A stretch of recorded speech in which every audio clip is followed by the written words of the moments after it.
Hey guys, so today I'm doing a video on gestational diabetes, I guess. When I found out I had gestational diabetes, I literally looked on YouTube for days, just watching any video that I could find that had to do with it.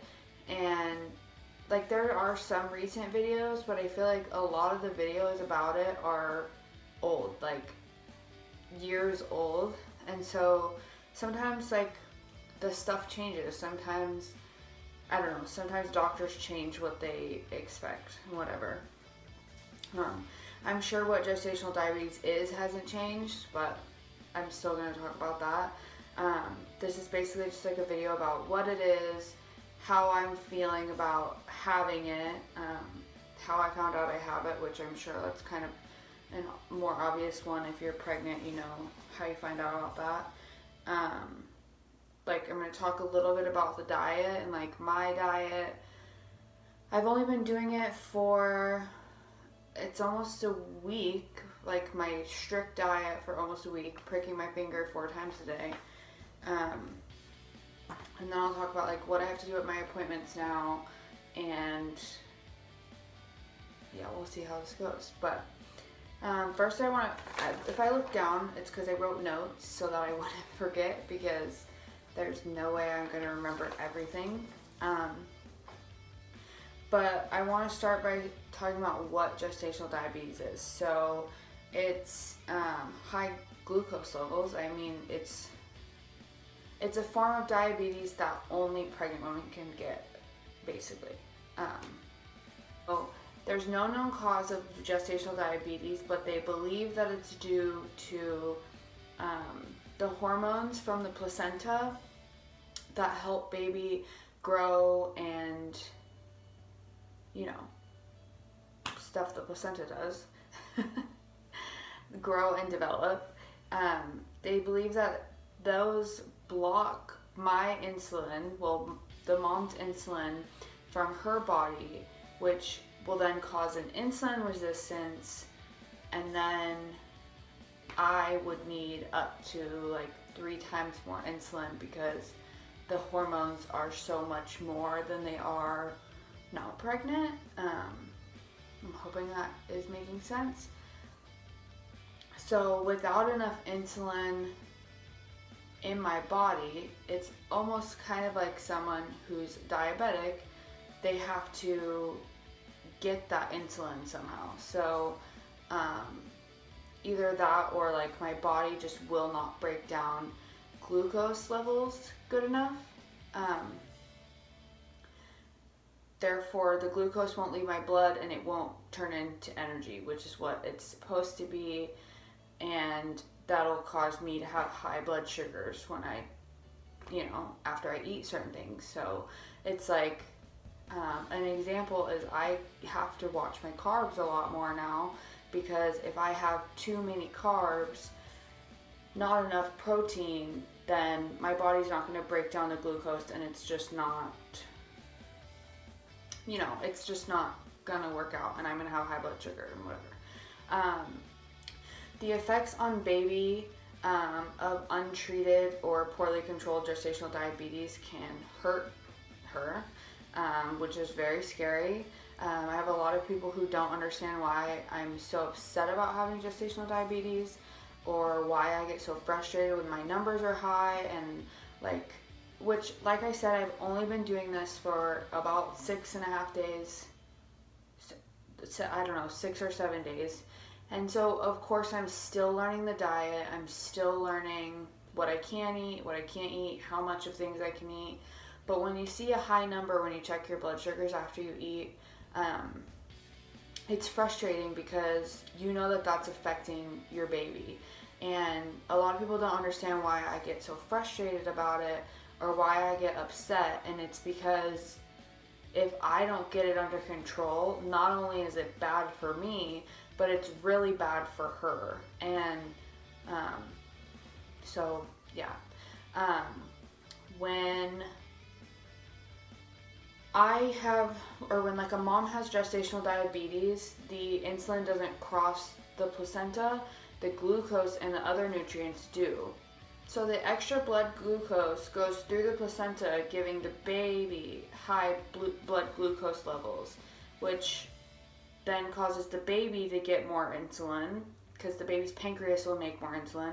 But since the baby is getting so much more energy than she's going to need to grow and develop being inside, it's not like if she was outside, 6 months old, 7 months old, eating real food, her body's like creating the insulin for herself. She feels like she has to create that extra insulin to cover for me, but it doesn't do it for me. It's doing it for her body, which then causes her to get more insulin than she needs, which is going to be stored as fat. So a lot of moms with babies who end up with gestational diabetes, if they don't control it or they poorly control it, they're not diagnosed, the doctor somehow misses it, they like just barely pass the test or something, it can lead to a fat baby. I didn't write down the medical term for the word because I can't say it and I didn't want to sound like an idiot saying it on camera, but they just literally fat baby, which a bigger baby can cause them to have broader shoulders, and a baby with broader shoulders trying to be born, they can get stuck in the birth canal, it can break their shoulders, which can cause, babies to be paralyzed. It can also cause babies to have breathing issues, low blood sugar. It's just a list of things that could be bad for her if I don't get it under control. So it's like very stressful on the mom to find out you have gestational diabetes, knowing that if you have one mistake or two mistakes or, if you can't get it under control, which they will put you on insulin if you can't get your gestational diabetes under control. They're not just going to make you figure it out, They do help you out in that way. But just like I said, like when I'm frustrated because I can't get my numbers to go below what they need to be, or if I just have a barely high number, it's because I worry that it's not good for her. And so that makes me feel flustered and frustrated, like what am I not doing right? What can I do different? Like, whatever. And with gestational diabetes, there's a higher chance of me having to be induced, which is not what I had wanted at all. My original birth plan was natural. I wanted to go natural birth in a place that we have here called Birthwise, which is basically like being at home but in the hospital. So it was just very like homey in a way. So to hear that I had gestational diabetes was like me having to reprogram my brain and tell myself that it's okay if I have to be induced and I have to get on Pitocin and I have to, end up getting an epidural because I'm in pain too much. Or the fact that if she's too big, I could have to, that's another reason that they might induce me earlier, is if she's too big and they don't want her to spend more time growing, like inside the womb, they could induce me to try to get her out faster. I could also end up, with, it could be a planned C-section depending on how big she is. It could be an emergency C-section. Like I said, like sometimes gestational diabetes babies can get stuck in the birth canal. Their shoulders can be too big. There's just so many things that could happen now that I have gestational diabetes that I hadn't planned on having to deal with. And so it's all very frustrating. But now that you kind of know what gestational diabetes is, what it can do to baby, for me it's just high blood sugar and pricking my finger and changing my diet, which is, worth it in the end to make sure that the baby's okay. So I write down everything that I eat in a journal so that I can go back and look to see, like, if I had a high number, what did I eat that day that maybe was too many carbs and not enough protein or just too many carbs and my body couldn't digest the protein, they suggest walking after every meal for 10 minutes, which is sometimes hard. So I'll try to clean the house, or I've been doing these like quick workout videos on YouTube that just get my heart rate going, get me a little bit out of breath, just so that I feel like I'm moving and like getting some stuff done. Since I started, I've had, let's see, 1, 2,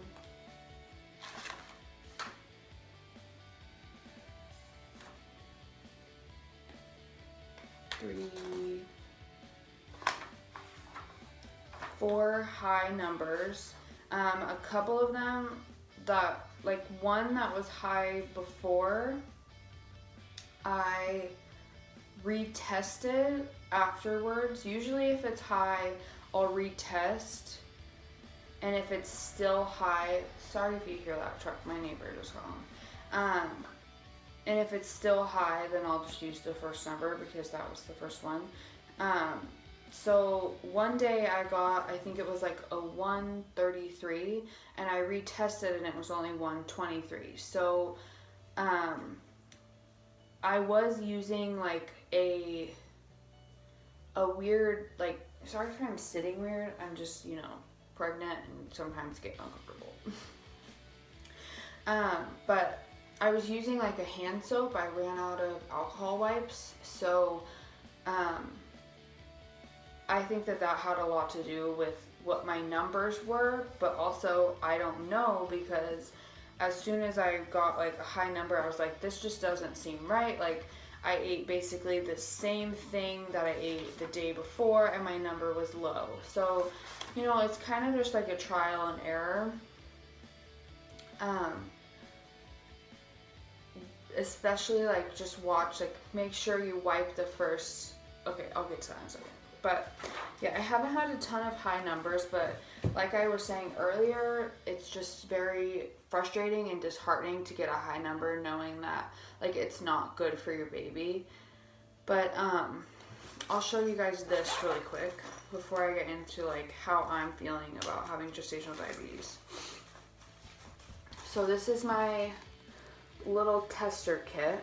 So this is where I put these little strips. You put the strip in here, and I clean my finger with an alcohol wipe and then poke it with this. I usually wipe the first bit of blood off and then squeeze it again and use the second bit of blood. I also have the little needles in here, and yeah, I mean, it's definitely not fun poking your finger 4 times a day. Your fingers do get a little bit sensitive, but I've heard that, you just kind of get used to it after a while. But I also heard that your fingers can callus, and that doesn't sound very fun. I'm going to touch on how I've been handling this diagnosis and this process. I guess how I found out I had gestational diabetes was I went into my doctor's office to take the 1-hour glucose test. They give you that little drink, you have to drink it. You have to sit there for an hour, and then 1 hour after you finish the drink, they draw your blood. And it took, I think, 3 or 4 days to hear back on my results, and I failed it. So I had to go in and do the 3-hour glucose test, which I'm not really sure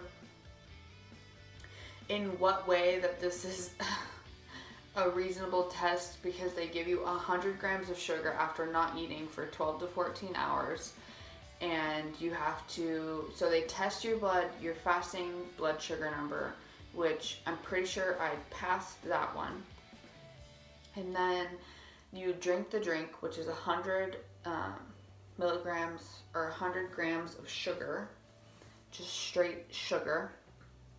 And you sit for an hour, they draw your blood, you sit for another hour, they draw your blood again, you sit for another hour, and they draw your blood the third time, so 3 hours, but technically your blood drawn 4 hours because of the fasting one. But, so 4 blood draws in like 3.5 hours after drinking all this sugar, I failed the first hour and the second hour. So therefore they diagnosed me with gestational diabetes. What actually happened, how I was told, was I went in for an appointment a week earlier than I was supposed to because I had low fetal movement and I was very worried. I always stress about it. And I had gone in for low fetal movement and they put me on a non-stress test. And while I was on the non-stress test, my midwife was talking to me and I had brought up how I said earlier how I wanted to give birth in a place called Birthwise. I brought up that and I asked, like, what are the, what is the word I used? What are the, like, what do I have to do to qualify to be in Birthwise? Because they had, like, classes you needed to take and, like, things you had to do to qualify for Birthwise. And that was when she said, well, actually, you're not going to be able to give birth in Birthwise because you have gestational diabetes. And, you know, she tried to make me feel better by saying, like, I can still try to have, sorry, baby is, like, shoving herself into my ribs right now. They said that, or she was trying to make me feel better by saying that I'm still able to give natural, like, go through natural labor and labor and delivery, and that, you know, they'll let me go full term as long as nothing's wrong with the baby, and as long as, like, I can get my numbers in control. They'll let me go to 41 weeks, I believe she said, before they choose to induce me. But if I can't get my numbers in control, I have to switch from a midwife to an OB again, because I had switched from an OB to a midwife at one point, and then, you know, they'll switch me back if I can't get my numbers in control. And also that I have to get non-stress tests every 2 weeks. So, like, at every appointment now, I have to get a non-stress test. Sorry if it sounds like my voice is getting worse. I'm really thirsty and I forgot to bring my water in here. But I have to get an ultrasound at 34 weeks. I'm 31 weeks, 2 days when I'm recording this. So I have to get an ultrasound at 34 weeks to check the baby's size. And then there was also something else she told me that I'm going to have to start doing. But when she told me I had gestational diabetes, my heart literally broke. I was sitting in the office trying not to cry while she's talking to me. So, you know, when something like that happens, like, even if it's not finding out you have gestational diabetes, just hearing something you absolutely did not want to ever hear, and then you have to try to play it cool like you're okay. I just kind of mentally checked out while I was there at the doctor's office. I was really upset, and when I was leaving the doctor's office, my mom actually works at the hospital that's right next to the doctor's office I go to. Their buildings are actually connected by a skywalk. So I texted my mom when I was leaving my appointment, and I was like, can I please come see you? Like, I'm just not okay. This appointment was absolutely heartbreaking. Like, and you know, I understand that there's women who go through, like, way worse things being pregnant than gestational diabetes. But having a pretty good pregnancy up until this, and then finding this out, was very hard on me. And a lot of people, like, around me, a lot of my friends just don't really understand why it's so upsetting, but it's something you just really have to go through to understand. So I'm sure if you're watching this video, like, you have gestational diabetes, or like you're going to do your glucose test and you're worried about what it is or what's going to happen if you have it. And, like, it is heartbreaking, but it's something that, like, you just have to get through to have your baby. But I was really, really heartbroken. I was crying. When I went and saw my mom, I was super upset. Like, just, you know, they just tell you all these bad things that can happen to your baby. And then you're just worried about your baby. You're worried about what you're going to do for your birth plan now that the whole entire thing could possibly be changed. And, you know, it's just so many thoughts go through your brain. And being pregnant, your hormones are like, feels like 700 times higher than they've ever been in your life. So it's like, everything is very escalated in pregnancy, like emotion-wise. And so, oh man, I need water. And so, it was really hard. And then I found this out last Tuesday, I believe, when I was 31 weeks exactly, or 30 weeks exactly, I found out that I had it. And then after meeting with the diabetic specialist and an endocrinologist, I, got my little kit and I had to start testing my sugars. I tested that night after dinner just to kind of see like what I ate did to my blood sugar, but I was also very conscious of what I was eating at dinner. So I was very cautious of what I was eating at dinner. So Saturday is when I started like the hardcore diet, and it was a stressful morning, to say the least. And then, as the days go on, it's getting a little bit easier. But like I said, you try so hard to count your carbs, get enough protein, make sure you're getting your veggies, make sure you're getting, what you need and what baby needs, that when you get a high number, you just feel so frustrated, you feel so defeated. This has honestly caused me to cry once a day, twice a day. It's very stressful and it's very hard. And a lot of people who've never been through it don't understand. So if you find out you have gestational diabetes and there's people who make you feel like you're not allowed to be stressed out or you're not allowed to be frustrated or upset, honestly, just maybe don't tell that person. Find your friends and your family that understands, or that will just listen to you and let you vent, because this has been the hardest week of my pregnancy so far. I had horrible morning sickness my first trimester, but that's nothing compared to the stress that I've gone through this week. And I believe that it can cause prenatal depression, and so if you start to feel that way, I strongly believe in talking to your doctor, at least letting them know how you're feeling, because stress and depression are not good for your baby. So definitely, like I said, like vent to the friends who will let you vent and let you talk, because you definitely need it. And just, it does get better. Like, I had a very hard morning this morning. Like, before I filmed this video, I had a high number at breakfast, so I was frustrated, I just felt defeated. And then there's just sometimes, like, people try so hard to support you, and it's just sometimes not what you need to hear. You just need to hear, like, I'm here for you, or like, I understand. And like, you also have to remember, like I said, like, being pregnant, your hormones are so high.